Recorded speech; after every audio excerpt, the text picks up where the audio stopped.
हरे कृष्णा। जगतगुरु शिल प्रभुपाद महाराज की जय।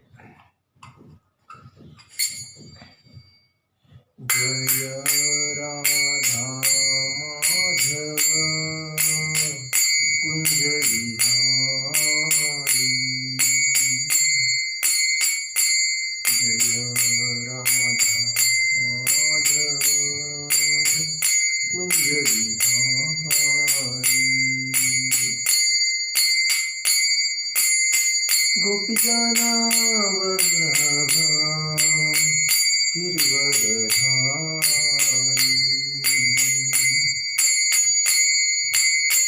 गोपीजना वल्लभ गिरिवरधारी।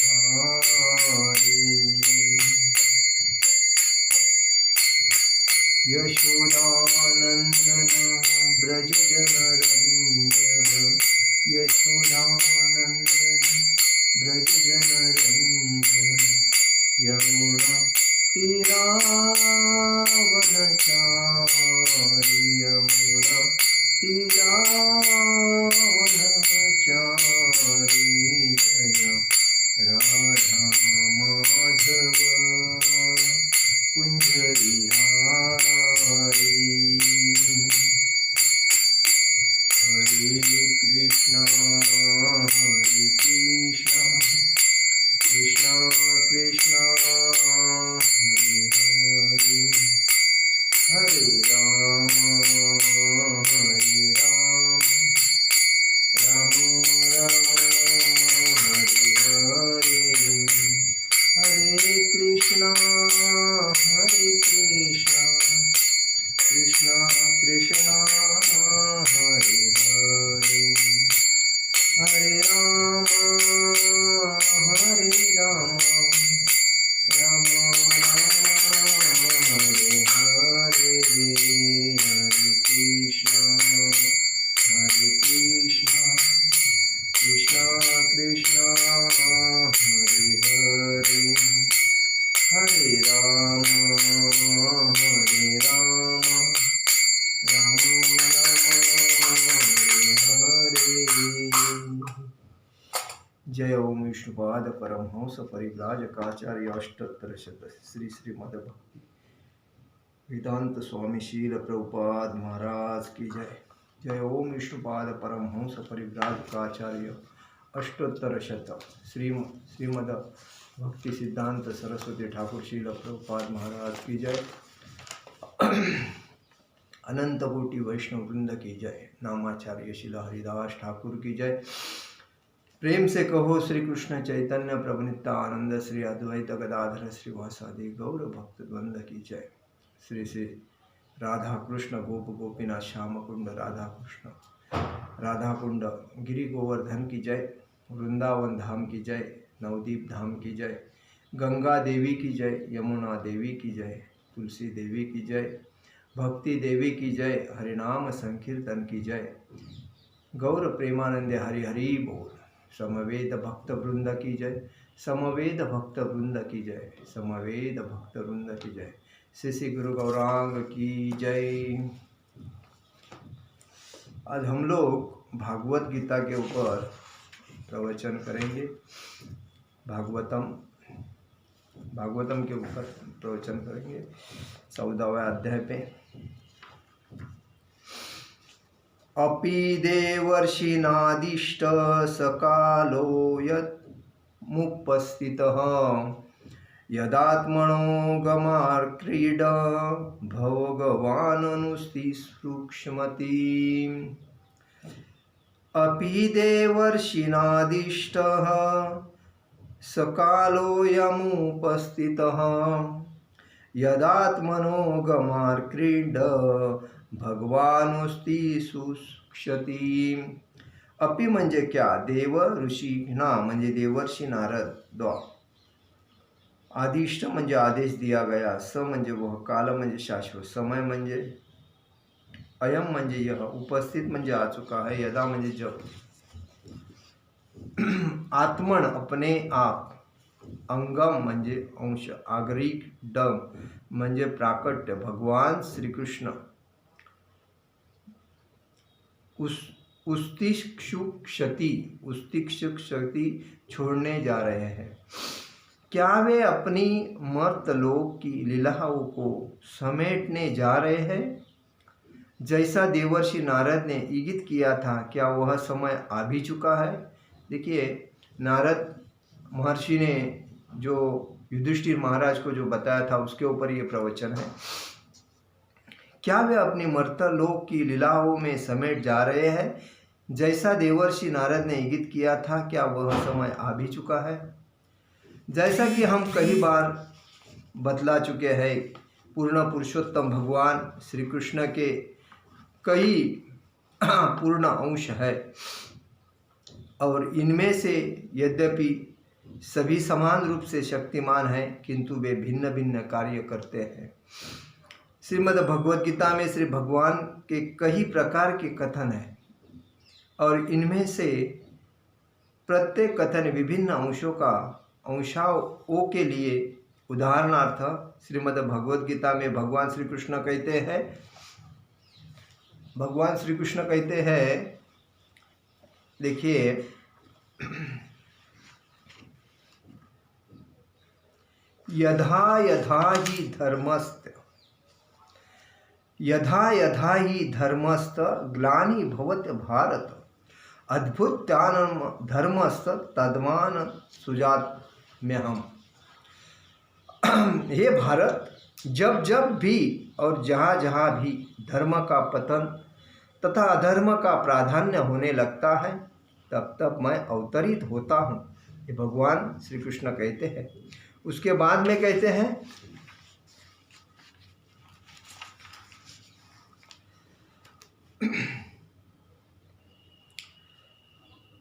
परित्राणाय साधुना विनाशाय च दुष्कृताय धर्म संस्थापनार्थाय संभवामि युगे युगे।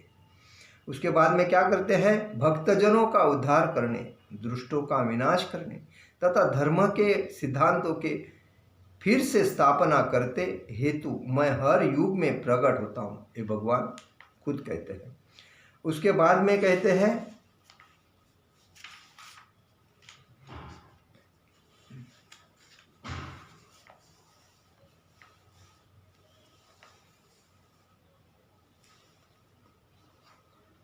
उस्तिदेयु रिमे लोका न कुर्या कर्म चेदहम संकरस्तत्कर्ता साम पहन्यामि म प्रजातहम।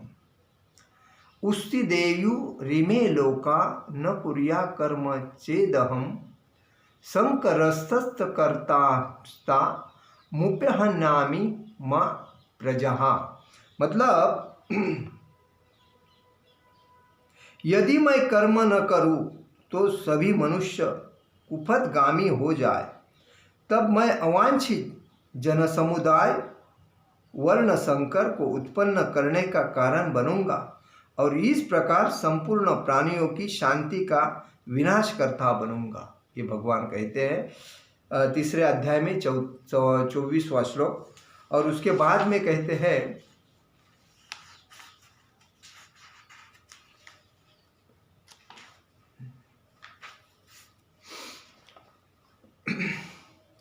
यददाचरिति श्रेष्ठस्तदेवेतरो जनः स यत् प्रमाणकृते लोकस्तद नुवर्तते। यददाचरति श्रेष्ठस्तदेवोत्तरो जनः स यत् प्रमाणकृते लोकस्तद नुवर्तते। मतलब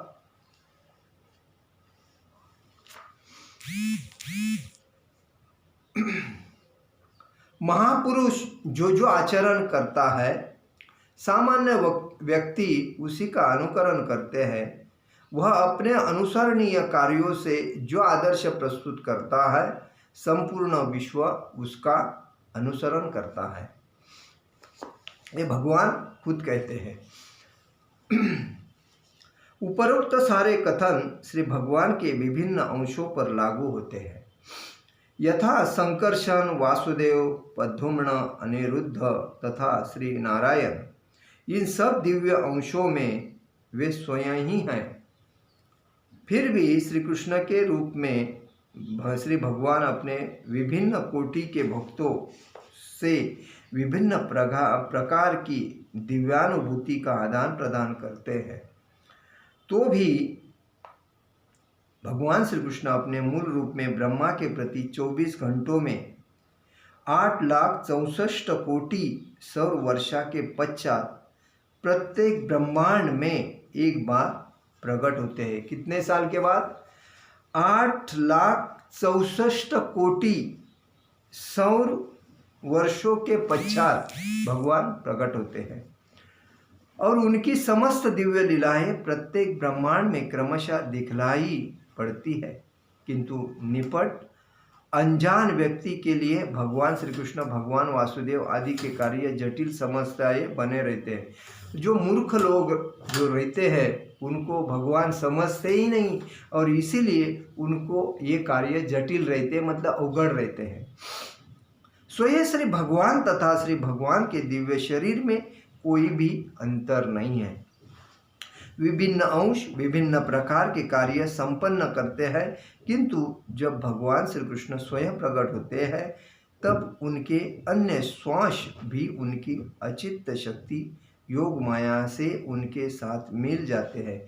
कौन कौन? भगवान जब प्रकट होते हैं तब उनकी अचित्त शक्ति और योग माया उनसे मिल जाती है। इस प्रकार वृंदावन के श्री भगवान श्री कृष्ण मथुरा का या द्वारका के श्री कृष्ण से भिन्न है। मथुरा के भगवान श्री कृष्ण भिन्न है, द्वारका के भगवान श्री कृष्ण भिन्न है। क्योंकि मथुरा के वृंदावन में भगवान श्री कृष्ण का बालपन हुआ था तभी उन भिन्न थे और वो जब द्वारका में गए तभी वो भिन्न थे। इसी प्रकार श्री कृष्ण का विराट रूप भी उनकी अचित्त शक्ति के द्वारा उनसे भिन्न है। जो भगवान ने जो विराट रूप बताया था वो भी उनसे भिन्न ही है। कुरुक्षेत्र के युद्ध स्थल में प्रदर्शित विराट रूप उनके रूप की भौतिक अवधारणा है। अतएव यह समझ लेना चाहिए कि जब बहेलिए के तीर कमान से श्री भगवान श्री कृष्ण तथाकथित रूप से मारे गए तब श्री भगवान ने अपना तथाकथित भौतिक शरीर इसी संसार में छोड़ दिया था। देखिए, जब ऐसा बोलते हैं कि भगवान श्री कृष्ण भी एक मनुष्य के रूप में थे, वह बराबर है, लेकिन उनको मारा गया। वो एक्चुअली एक बहलिया मतलब की वजह से वो जब आराम कर रहे थे तभी उनके पैर को उन्होंने तीर से मारा और उनका ध्यान, तभी उनका शरीर अंतर्याम हो गया, लेकिन उनका हृदय मतलब वो चले गए हैं और उनका जो शरीर था इधर, तो उसको जलाने के बाद भी वो शरीर 3 अंशों में जल गया और एक अंश उनका बाकी रह गया और वो है हृदय का जो अंश उनका बाकी रह गया।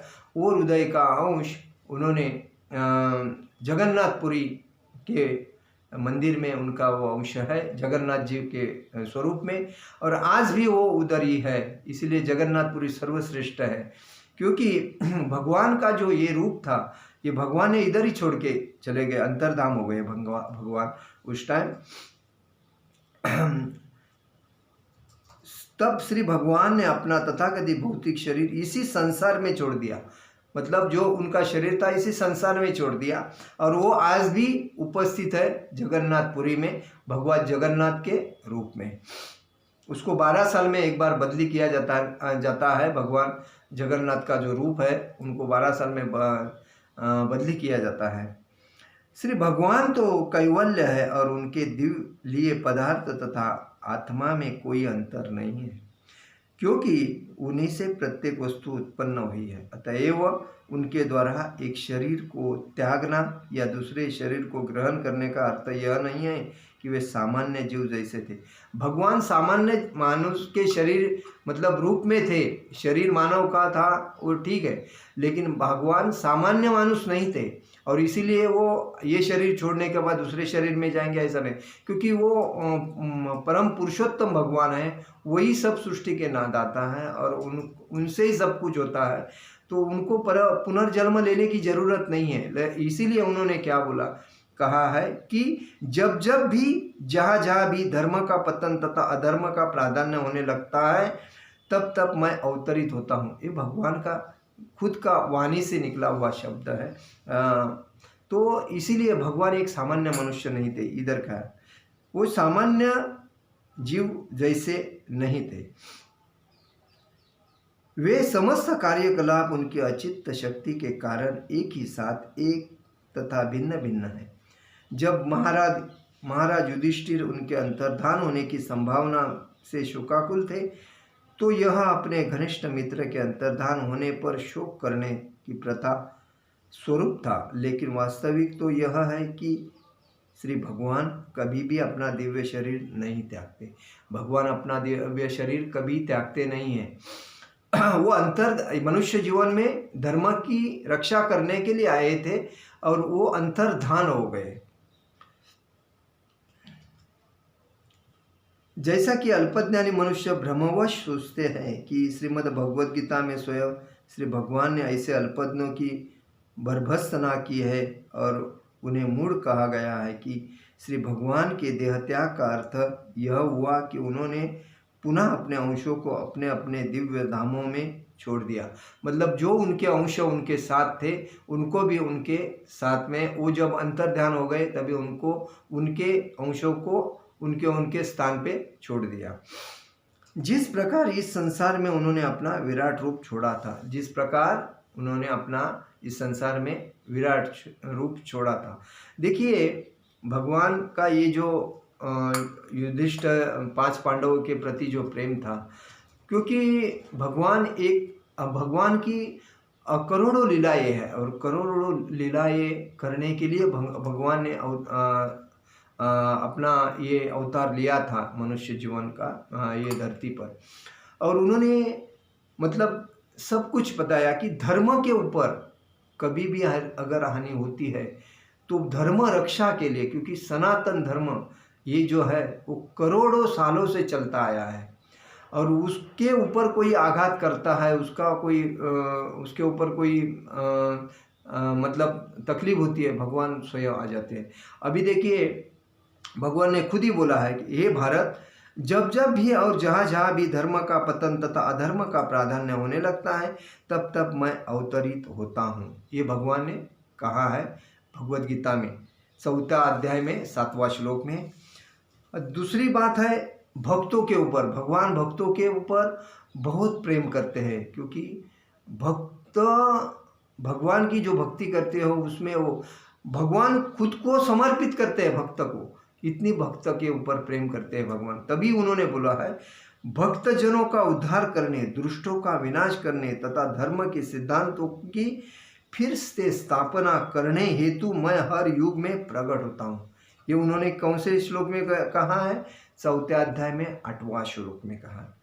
और दूसरी बात में भगवान कहते हैं कि यदि मैं कर्म न करूं तो सभी मनुष्य कुपथगामी हो जाए। मतलब भगवान अगर काम नहीं करते हैं तो हर मनुष्य को प्रेरणा ही नहीं मिलेगी। तो वो क्या बोलते हैं कि यदि मैं कर्म न करूं तो सभी मनुष्य कुपथगामी हो जाए, तब मैं अवांछित जन समुदाय वर्ण संकर को उत्पन्न करने का कारण बनूंगा और इस प्रकार संपूर्ण प्राणियों की शांति का विनाश करता बनूंगा। मतलब सब प्राणियों को शांति देने का काम किसका है? सबका मतलब कर्म करने का काम किसका? भगवान का है। सब कुछ भगवान का है। ये 3 अध्याय में 24वां श्लोक में कहा है। और दूसरी बात कहे है भगवान ने, महापुरुष जो आचरण करता है सामान्य मनुष्य उसी का अनुकरण करते हैं। वह अपने अनुसरणीय कार्यों से जो भी आदर्श प्रस्तुत करता है संपूर्ण विश्व उसी का अनुगमन करता है। ये भगवान ने 3 अध्याय में 21वें भगवद गीता में 3 अध्याय में 21वां श्लोक में कहा है। क्या है? आज जो भी कोई भी संस्था में कोई भी राज्यकर्ता जो अनुकरण करता है उसका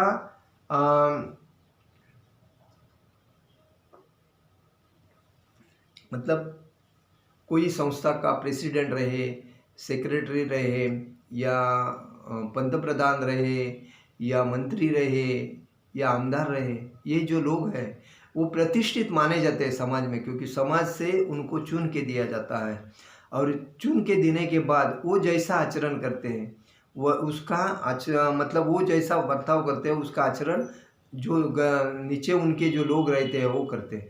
इसीलिए ऐसे लोगों ने कभी भी पारदर्शक, एकनिष्ठ और देशभक्ति के खातिर और सच्चाई के खातिर ही काम करना चाहिए।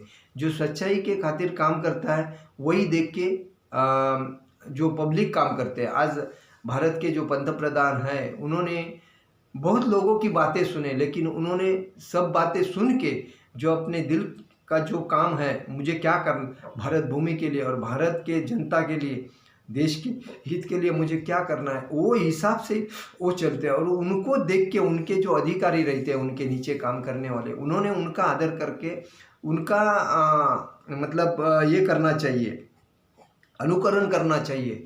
और उस अनुकरण करने के बाद खुद को भी एक प्रतिष्ठित नागरिक, देशभक्त नागरिक और ईमानदार बना के देश की रक्षा करना चाहिए। तभी हर व्यक्ति में ऐसा काम, हर व्यक्ति में वो गुण आएंगे।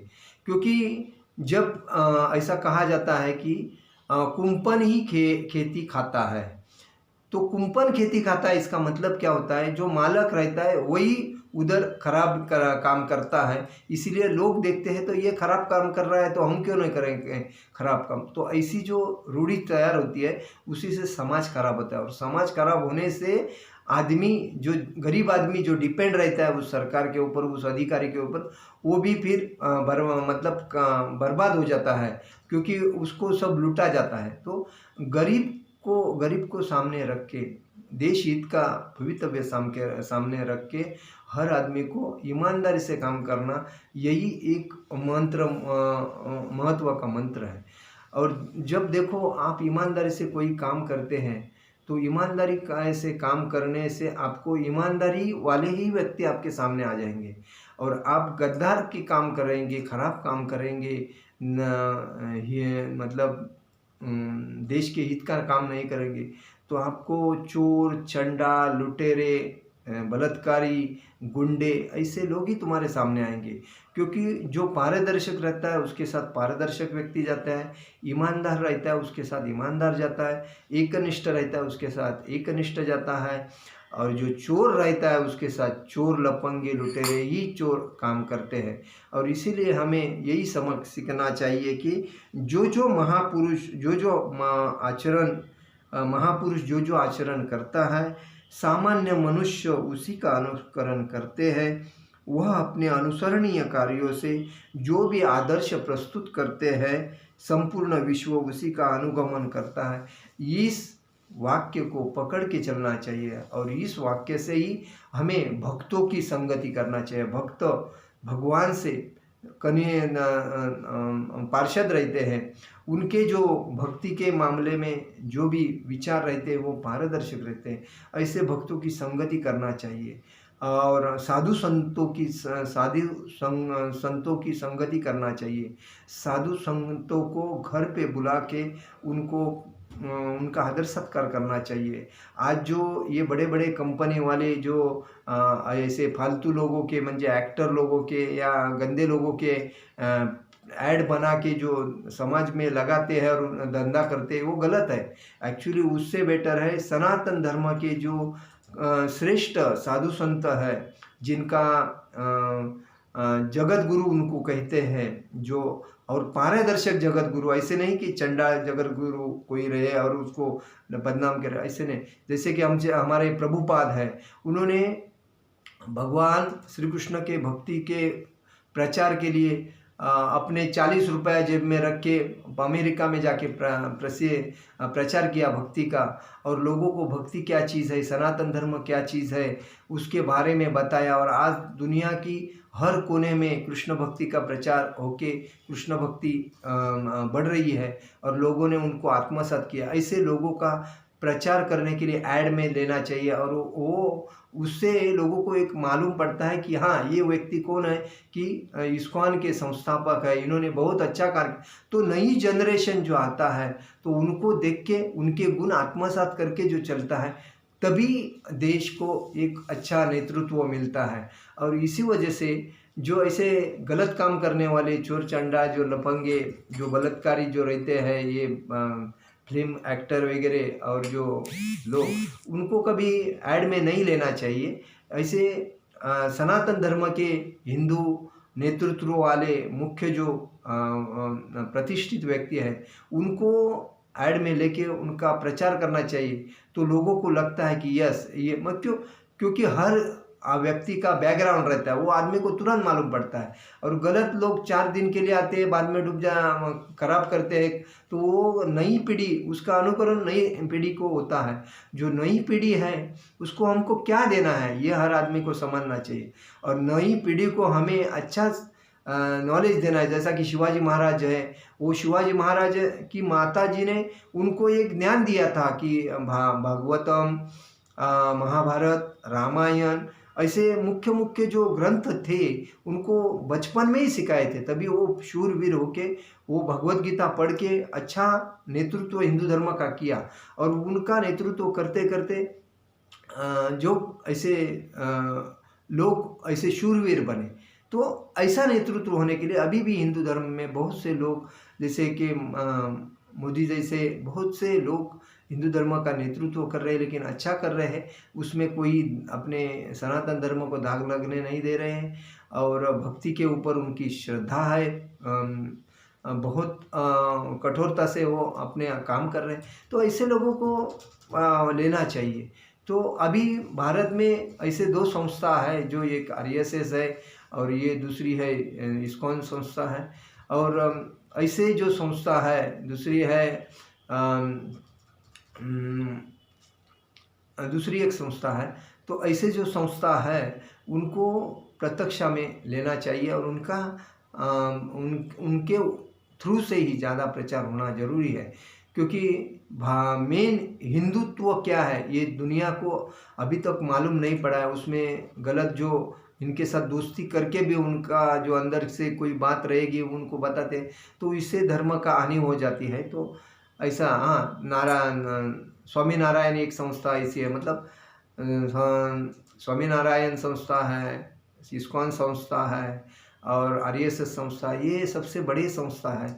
और ऐसे संस्था को लेके उनके मुख्य जो होते हैं उनको प्रचारक बना के उनसे गरीब का हित कैसा होएगा उसके पीछे पड़ना चाहिए। और गरीब जो हर जगह पे गरीब है, भीख मांग रहा है, ऐसा भारत में भीख मांगने वाला एक भी गरीब नहीं दिखना चाहिए। ऐसा उसके ऊपर काम होना चाहिए। और गरीब को, जो गरीब है उस गरीब को 2 टाइम खाना पीना, कपड़ा लत्ता, ये जो सब कुछ है, घर, ये सब सरकार का काम है। लेकिन ये तीनों मिलके अगर अच्छा करते हैं तो वो भारत के कोई भी कोने में एक भी आदमी भूखा नहीं रहेगा और गरीब नहीं रहेगा। तो इसीलिए मेरा कहना है कि ऐसे अच्छे बड़े बड़े उद्योगपति ने ऐसे लोगों को ब्रांड एम्बेसडर बना के उनका प्रचार में लेना चाहिए। और वो सब उनके थ्रू गरीब का भवितव्य, समाज में आज गरीबी इतनी बड़ी है कि लोगों को रोज़गार नहीं मिलता है, कपड़ा लत्ता नहीं मिलता, अन्न नहीं मिलता है, रहने का सुविधा नहीं मिलता है। तो ऐसे लोगों को फ्री में जो कुछ मिलता है वो फ्री में देके उनको उनका उद्धार करना चाहिए। ये क्योंकि हर भगवान का अंश हर व्यक्ति में बसा पड़ा है।